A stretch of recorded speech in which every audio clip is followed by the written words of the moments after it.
Hi there, welcome. It's Anna here, and it's time to reflect a bit and see what's next. I have done flip throughs of the October journal, I have done flip through of Ludwig and Elizabeth, and I still have the Collector of Curiosities, but I have decided to put that to the side for the moment.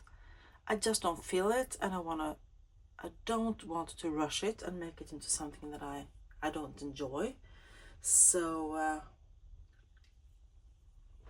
I have decided to put it on the side. And I know I will grab it soon again and start working on it. So then I started to pick up stuff for my Christmas journals. And I think I'm going to make 4 this year, but it's October. It's October 5th. I can't start on my Christmas journals already. It feels so strange. So I was thinking maybe I even started pulling out papers, went through my books and I pulled out bunches of papers and oh, this will be so much fun. And then I realized I'm gonna be sick and tired of Christmas. I'm gonna wait at least a few weeks, or a week or two at least. So what's going on then? Well, I'm going to start a small in-between project. And I have chosen this book. Lovely marble cover. Almost looks a bit Halloweeny, but this will not be a Halloween journal. Have some kind of animal has been here and nibbled away a bit on the leather, I believe. Or maybe someone has been scratching it. But it almost looks like a bookworm tried to get into the journal, but nothing here. So this is Schiller, a German author. His total works, samtliga verk, all of his works, and this is number 6, and this in German, and it's from 1838, so it's really antique, and lots of foxing going on here and there. Lovely quality paper, beautiful font, and when I picked it up, it felt right in the hand, It's not so big. It doesn't have a big spine. It's almost 2 centimeters. And I think this will be a good project to just make an all sorts kind of book. Everything that I really inspires me right now. So what I'm going to do, and I also know what I'm going to put on the cover, because I did a thing. The day before yesterday, I was sitting in the bed in the evening, a bit tired, listening to an audiobook, scrolling internet auctions, and I found, ooh, wow, antique and vintage cabinet cards. Ooh, I love those. And I went to the exhibition last weekend, so I said, oh, okay. Oh, it's a big lot of them as well. I didn't count because it was stating the city they were taken in and how many. So I just saw the cities, and it was a long list of cities, and I thought, well, can't be that many. And I entered a maximum bid, because that's how you do it. You enter how much you're willing to pay, and if you're lucky, you will win. And I was tired. And I thought, well, for this many, because I realized it was a bunch of them, maybe 100, I might be willing to pay $30. $30. And I accidentally put in 1 too many zeros. Okay. So no wonder I won the auction. And now that I haven't got them yet. I know he will be sending them on Monday. I won the auction, and then I started counting. Oh my god, this was so expensive, because it almost got up to my maximum bid. $300 is a lot of money. and it is 750 cabinet cards from all over Sweden, from the 1800s and early 1900s. Okay, 750. I am so I thought, well, I gotta use a cabinet card on this one. So I have pulled out a bunch of them, and I have compared them, and I have auditioned them, and I have ended up with her. She is absolutely beautiful. She is from the early 1900s, I believe. Looking at the dress, maybe 1910, 1915, somewhere in between. And she's beautiful, absolutely beautiful. And this is a genuine vintage cabinet card. And she's gonna go in front of this journal. Yes, she is. She won't be keeping the other 750 ladies and gentlemen company. No, I have to use up some of my cabinet cards. That was a funny story, funny on me. So I better sell some books now. No more. I was actually expecting or waiting on Tim Holt's Christmas drop. I watched his video the other day, and so much fun stuff that I want. And nah, I don't think so. I don't think I will be buying any Christmas stuff this year. Well, that's it. Let's get the book, shall we? 1838. So the Laughs on Me. And I don't need the cards because I have plenty of them already. And I just thought I would get a few more. And maybe I could sell them in my shop or something. Even though the photos that I did put there didn't sell yet. So I might have to put in the option of choosing which cards you want, or maybe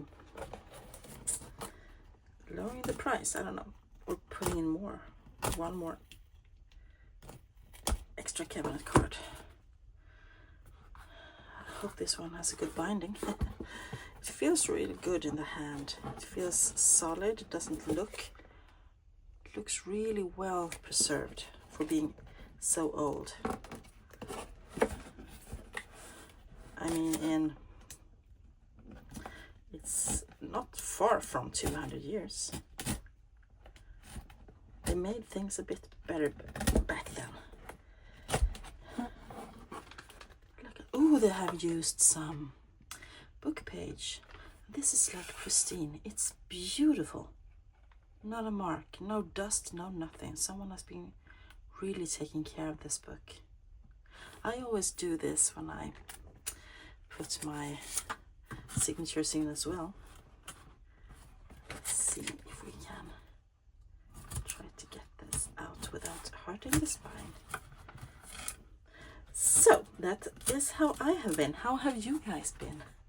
I hope you have been doing good.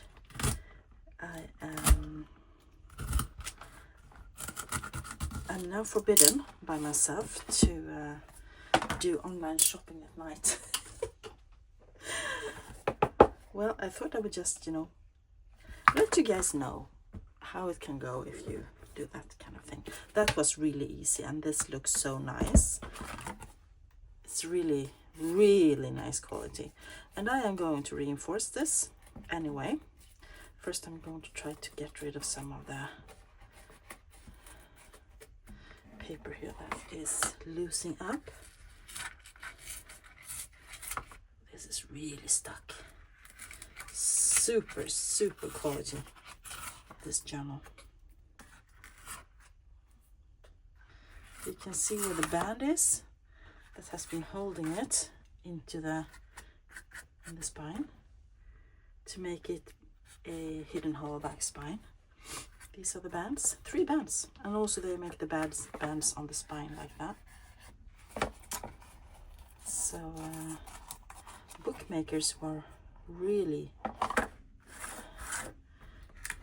good in the 1838. I'm going to cut the bands off because I don't want to pull them too hard. Then I'm going to reinforce this a bit, and I was going to use my vintage bookbinding mull, because I didn't think it would be in this fabulous condition, but it feels like a waste to use that here. I'm just going to use some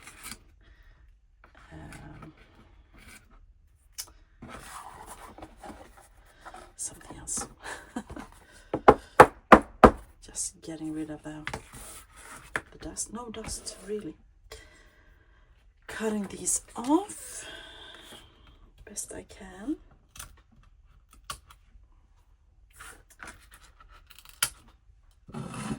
So we have entered October.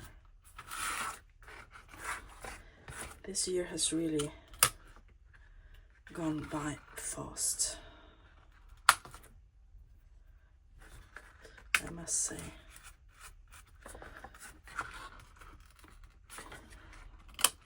There we go. Let's get rid of that. Yes. Beautiful. As I said, I was going to use this, but I won't because it's a waste. This is in so good condition, I don't have to. I was thinking I might use this. This is bookbinding cloth, and I was thinking I might use that because it's nice and thin. But on the other hand, it will ooze out glue if I do that.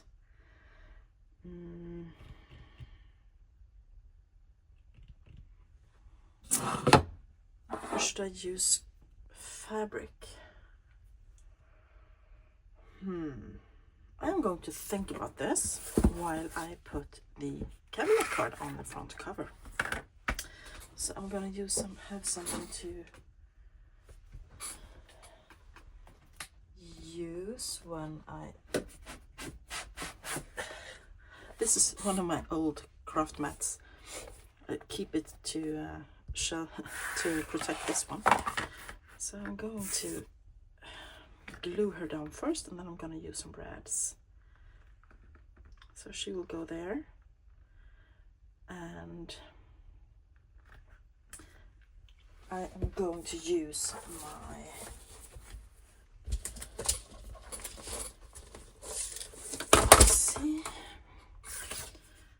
bookbinding glue to glue her down. But I'm thinking maybe I should, yes, I should ink her edges a bit. But should I use brown ink or should I use gold to marry up with that? Let's do gold. I have a Versacolor gold, a tiny little ink pad that I use mostly for this purpose. I'm just dabbing it along the edge. This is the fast and easy way to gild an edge. You could use gilding wax, but you could also get gilding wax everywhere if you do. I love using gilding wax, but I am all into quick and easy solutions as well. And I don't want it shining, I just want a hint of it. There we go, perfect. With small dust particles of gold on the front as well, and I like that. Okay, so bookbinding glue, half a jar, that's all that's left. Maybe I should get some more soon. I'm also going to get a sip of my drink.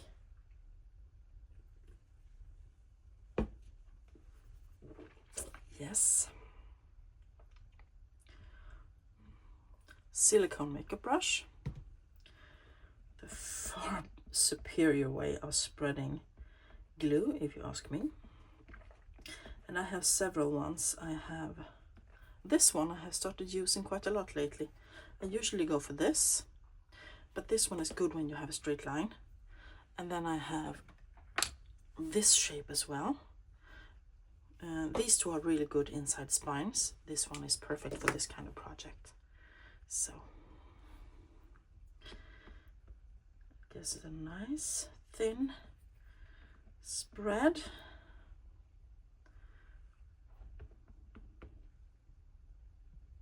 A bit too much. So, because I don't want it oozing out when I press it down. And it doesn't have to go all the way out to the edges either, because I am going to use the brads as well.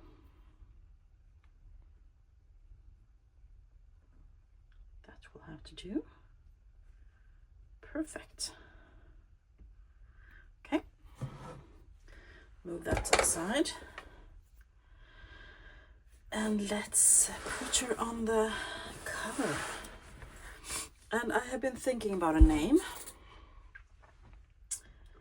And I think she looks like a Hannah. Don't you think she's a Hannah? I have a dog named Hannah, by the way. What am I looking for? I'm looking for my little handy dandy tool to press her down.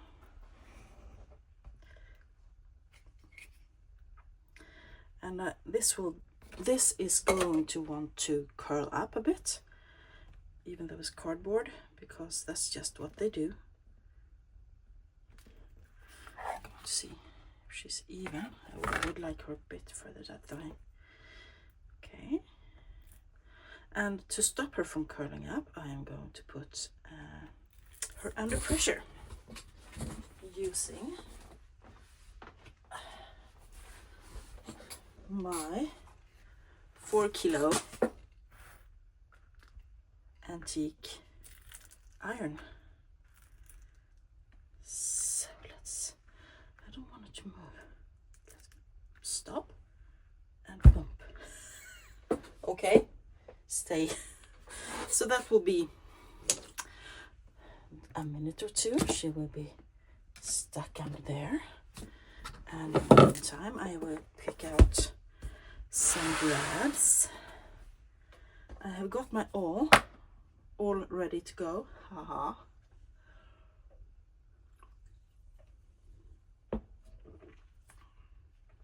And here we go.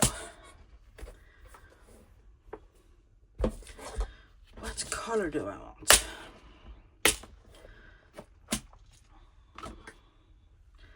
I am choosing between, because I don't want the small ones, I am thinking about these. They are a bit coppery in color, but I also, oops, dropped one on the floor. But I also have these, which are a bit more golden. I don't know if you can see. So I'm going to audition them and see which one I want.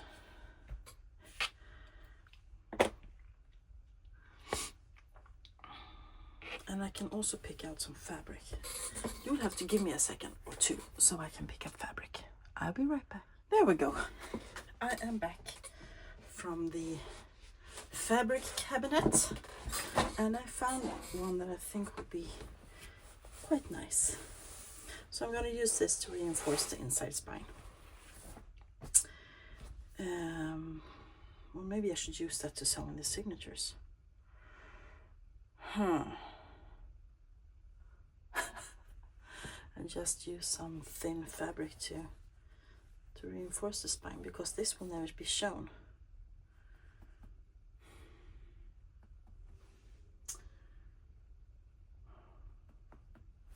Thinking.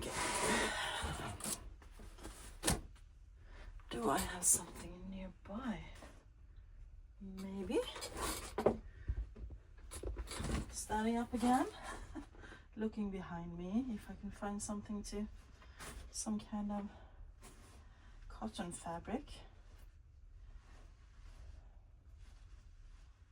Nope.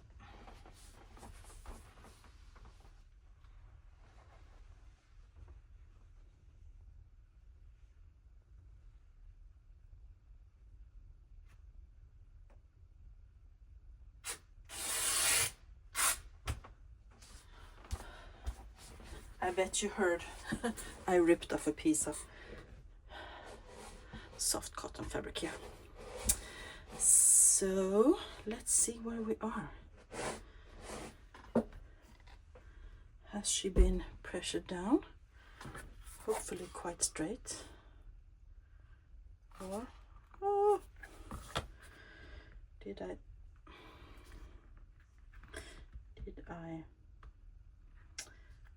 screw this up?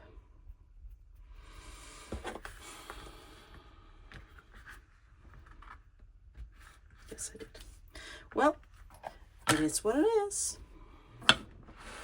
So what brads am I going to use? Quite like that one.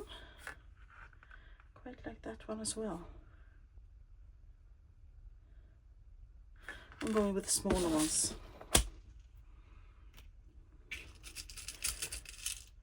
One, two, three, and 4. Okay. Closing that. Now I'm going to use my awl to make holes to put this in through. And then I'm going to get them in. I'm going to reinforce the spine from the inside. And what else do I want to do today? I can start the signatures. So I'm just going to make some holes and see if I go all the way through or not.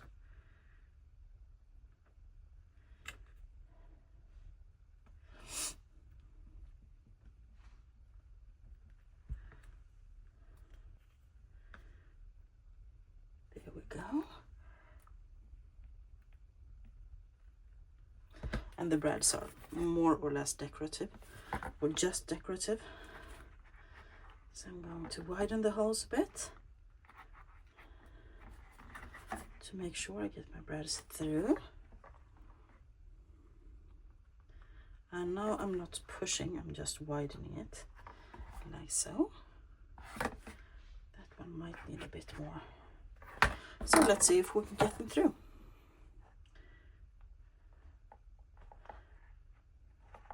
Tiny brads, tiny holes, and the trick is not to push too hard, because if you push too hard, you are going to bend the legs of the brad, and that's not good.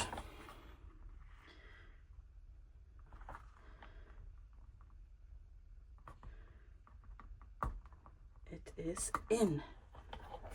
Yay! Pushing it in. Let's do the next one. Oh, I love this. This is good. I love this small journal. It will be so much fun. I have so many ideas. I have been watching lots of videos lately while doing the finishing touches on my journals, and I have so many ideas on things to do in this one. Oh, look at that.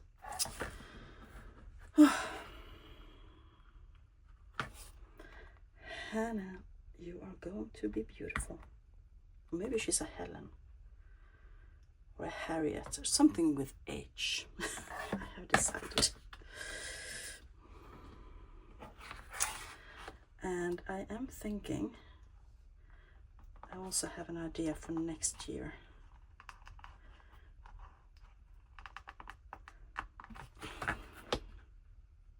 No, that is bending. For next year, I am thinking about giving all my journals numbers. So 2026 we'll have number 1 and 2 and 3 and so on. So let's see if we can split them up. Those little legs, yes, no problem.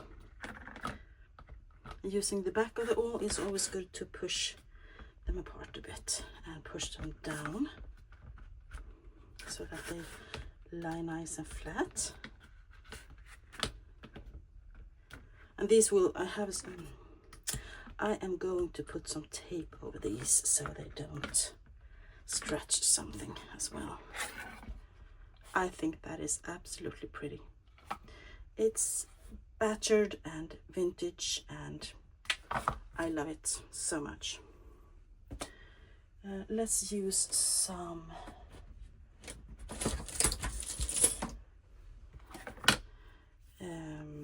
painter's tape, or was it, what's the name? Super sticky,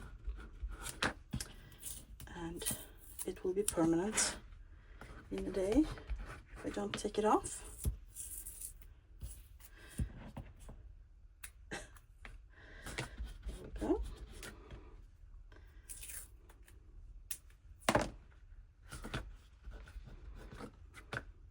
Perfect. Beautiful. She is beautiful. So let's reinforce the spine. I could also go in with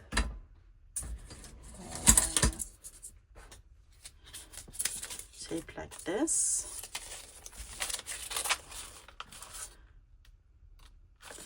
And just use tape instead of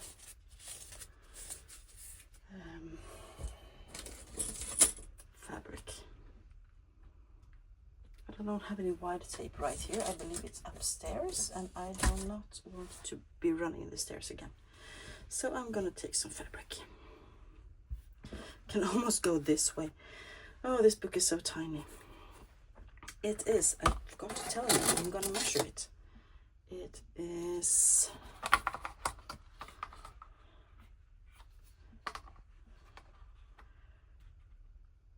5 3/4, or almost 6 actually.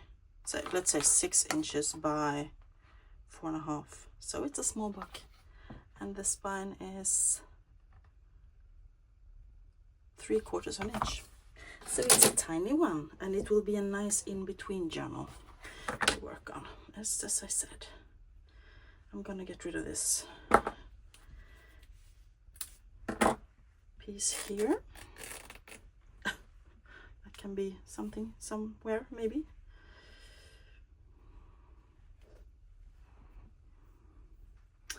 And I'm just going to get a nice piece here to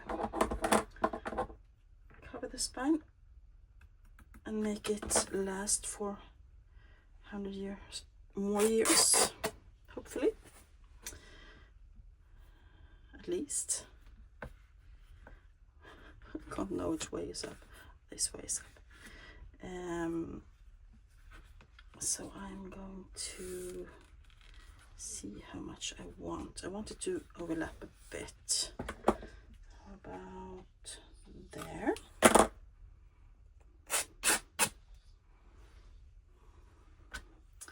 Getting rid of the threads because they will only be in the way. Then I will go back to my bookbinding glue, and I am going to start by using what I have on this brush, and then I'm going to take that one and make sure I have, you can see it fits right in the spine there beautifully, and I'm going to start by making sure I have inside the spine here. You might hear my dog. He wants some attention, or maybe he wants a cuddle, or he wants to go outside for a bit. Yeah. Then I'm going to take the glue a bit up over the edge here on the hinges of the spine. I don't know if that's the term, hinges, but that's what I normally say. So I'm spreading it quite thin, like so. Got some on my finger. Just to get on this side as well.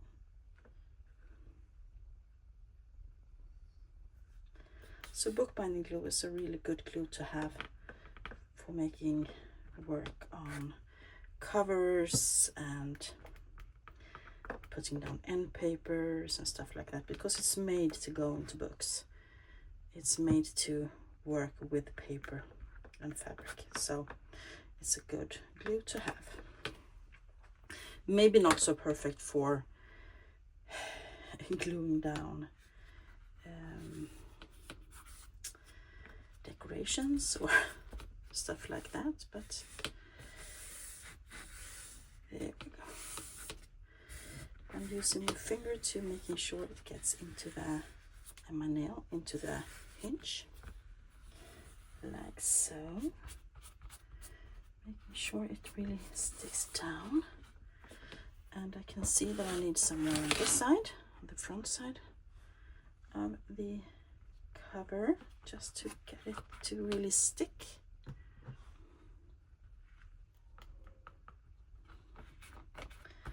There we go. And here comes the threads again. Let's get them off. There we go. Yes, spine is nice and secure and fortified. Looking splendid, young lady. I am going to take my text block. I'm going to take a piece of plastic. This is from a Timot's backdrop, I believe. Put it like this, and I have done this 100 times if you have been here before. And then I'm just going to wedge the text block back into the hinges there, so you can see that it really fits back in, and that makes the book remember its shape. So it will have to stay there, and I'm going to put it under pressure under some books on the edge of a table to really make it, something got glue, really make it stay like it is. And then the next time you see it, it will be in perfect shape and condition. I think this is going to be a beautiful journal. I'm going to make a little collage here, I think, as usual. So, now he's howling. Okay. Hannah is on her way, and I am already in love with this book, and I have so many ideas, and it will be an amazing journal. Let's just do this for now. So maybe I should put it over the edge of the mat like that. Put that to the side a bit. And yeah, she will be a beautiful journal. And since she has a 2 centimeter spine, I think I will do 5 signatures. That will be enough. So here I have A5 size papers.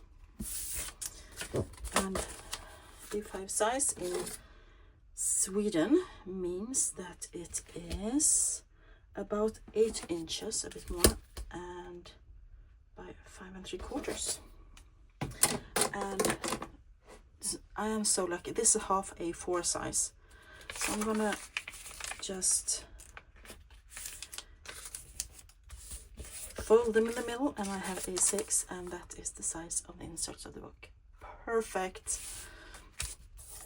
So I'm gonna need 5 of these to start with. To start the signatures, I'm gonna see if I can find lots of vintage ephemera and vintage book pages, antique book pages, of course. I'm gonna get some pages out of the original text block. How many do I have? 4. 1, 2, 3, 4. One more. And I'm going to do some fun flips and tucks and things. Here we go. We have 5 little folios. Let's use my handy dandy post-it notes and make sure I don't mix them up. So I want 5. 1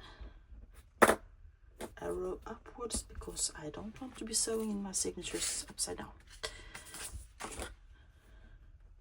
It was not fun the time I did it. It was years ago, but I still do this because why not? It's easier that way.